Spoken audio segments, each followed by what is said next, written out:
আর মাত্র কয়েকদিন পরই পবিত্র ঈদ উল ফিতর। ঈদ উপলক্ষে সড়ক পথে লাখো মানুষ যাতায়াত করবে উত্তরাঞ্চলের গুরুত্বপূর্ণ জেলা নাটোরের উপর দিয়ে। ঘরমুখ মানুষের এই চাপকে সামনে রেখে বাস মালিকরা পুরাতন ও ফিটনেসবিহীন বাসগুলো দ্রুত মেরামতের কাজে ব্যস্ত হয়ে পড়েছেন। নাটোরের বিভিন্ন ওয়ার্কশপে ভাঙা ও মেয়াদোত্তীর্ণ বাসগুলো নতুন করে সাজানোর কাজ চলছে। কোথাও জোড়াতালি দিয়ে বাসের বডি তৈরি করা হচ্ছে, কোথাও ঝালাই ও রঙের কাজ চলছে। লক্ষ্য ঈদে যাত্রী পরিবহনের জন্য এসব বাস সড়কে নামানো। চালকদের অভিযোগ, অনেক সময় ফিটনেসবিহীন ও পুরাতন বাস রং চং করে সড়কে নামানো হয়। এসব বাস মাঝপথে বিকল হয়ে পড়লে যাত্রীদের ভোগান্তি বাড়ে এবং সড়কে যানজটের সৃষ্টি হয়। অনেক ক্ষেত্রে দুর্ঘটনার ঝুঁকিও থাকে। কারো টায়ার খারাপ, কারো সেফটি লাইন খারাপ, কারো গিয়ার বক্স খারাপ, এইসব ধরনের গাড়ি রং চং করে ঘরমুখী মানুষ কানতে যায়। আর এই কারণে রাস্তাঘাট নষ্ট হয়ে রাস্তাঘাট যানজট সৃষ্টি করে। লক্কর গাড়ি আছে যারা রাস্তায় পড়ে থাকে, যে রাস্তা জাম করে দেয়, যার কারণে আরো সমস্যা বেশি হয় রাস্তায়।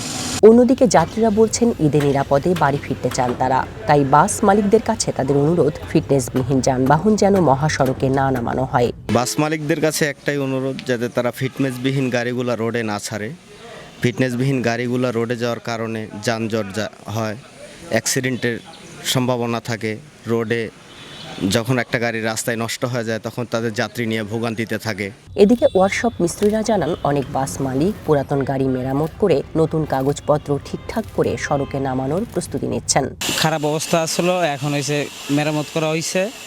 এখন হয়েছে আপনার রং পেন্টিং করে আপনার হয়েছে ঈদ সামনে রেখে আপনার রোডে ছাড়বো গাড়িগুলো। বেশ কিছু গাড়ি আছে যে গাড়িগুলো মনে হয় যে টুকটাক মেরামতের রিপেয়ারিং কাজ করা লাগে। এটা প্রতি বছরই করা হয় এবং বিশেষ করে ঈদগুলার আগে এই রিপেয়ারিং কাজগুলো করা হয়। ঈদকে কেন্দ্র করে আমাদের এই ওয়ার্কশপে আপনার পুরাতন গাড়িগুলো নতুন করা হচ্ছে। কোনো মালিক ফিটনেসবিহীন বাস চালালে প্রশাসনকে জানিয়ে ব্যবস্থা নেওয়া হবে বলে জানান নাটোর জেলা বাস মালিক সমিতির সভাপতি। ফিটনেসবিহীন গাড়ি যদি কোনো মালিক চালায় বা কোনো সমিতি যদি এ ব্যাপারে না দেখে, সেই জন্য আমরা পদক্ষেপ নেব এবং আমরা প্রশাসনকে বলবো যে ফিটনেসবিহীন গাড়ি রোডে চলছে, তারা পদক্ষেপ নিতে পারবে। তারা ঈদকে সামনে রেখে নিয়মিত অভিযান চালিয়ে এসব যানবাহন আইনের আওতায় আনা হচ্ছে বলে জানান ঝলমলিয়া হাইওয়ে থানার ওসি মাহবুব রহমান।